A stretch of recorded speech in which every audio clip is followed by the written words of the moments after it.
নমস্কাৰ বন্ধু বান্ধৱীসকল মোৰ চেনেললৈ স্বাগতম জনাইছো 14 নৱেম্বৰৰ দিৱালী আমি সকলোৱে পালন কৰিম আৰু কিদৰে পালন কৰিলে ভাল হ'ব কি কৰিলে লাভ হ'ব মই আপোনালোকক ক'বলৈ গৈ আছো ভিডিঅটো শেষলৈকে চাব দীপাৱলী মানে পোহৰৰ উৎসৱ মানুহৰ ঘৰৰ লগতে মনবোৰো পোহৰ হৈ পৰে দীপাৱলী অমাৱস্যাৰ নিশা পালন কৰা হয় সেই সময়ত চাৰিওফালে অন্ধকাৰ হৈ থাকে আৰু এই অন্ধকাৰৰ পৰা মানুহে মুক্তি পোৱাৰ কামনাৰে মানুহে চাৰিওফালে চাকি জ্বলাই আলোকিত কৰে এই উৎসৱ পালনৰ কেইবাটাও আখ্যান পোৱা যায় ৰামায়ণত উল্লেখ থকা অনুসৰি ৰাক্ষস ৰজা লংকাধিপতি ৰাৱণক বধ কৰি ৰামচন্দ্ৰই যেতিয়া পত্নী সীতা আৰু ভাতৃ লক্ষ্মণৰ সৈতে অযোধ্যালৈ উভতি আহিছিল তেতিয়া অযোধ্যাবাসীয়ে আনন্দ উল্লাসত পদুলিয়ে চাকি জ্বলাই তেওঁলোকক আদৰণি জনাইছিল আৰু তেতিয়াৰে পৰা সেই দিনটোত দীপাৱলী পালন কৰা হৈ আহিছে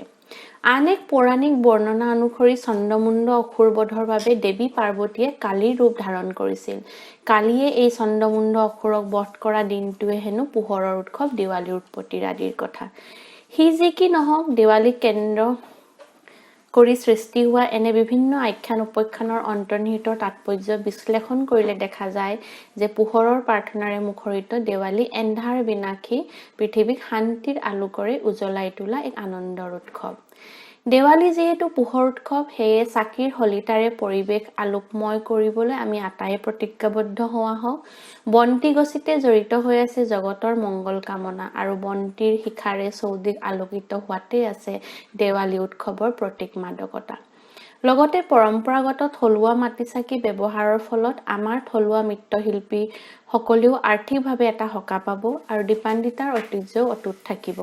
আহক আমি সকলোৱে মিলি এক প্ৰদূষণমুক্ত দীপাৱলী উপভোগ কৰো দেৱালীৰ আতচবাজিয়ে ভয়ংকৰ কৰিব পাৰে কৰোনা পৰিস্থিতি কৰোনাই শ্বাসতন্ত্ৰক আক্ৰমণ কৰে তাৰ ওপৰত ধোঁৱাৰ বতাহৰ প্ৰদূষণ মাত্ৰা বঢ়ালে হেয়া প্ৰাণঘাতী হ'ব পাৰে মানুহৰ বাবে প্ৰদূষণমুক্ত দীপাৱলীৰ কামনাৰে সমূহ অসমবাসীলৈ দীপাৱলীৰ অলেখ শুভকামনা থাকিল আপোনাৰ জীৱন দীপাৱলীৰ পোহৰে ৰঙীন হৈ পৰক অন্তৰৰ পৰা তাৰেই কামনা ভিডিঅটো শেষলৈকে চোৱাৰ বাবে অশেষ ধন্যবাদ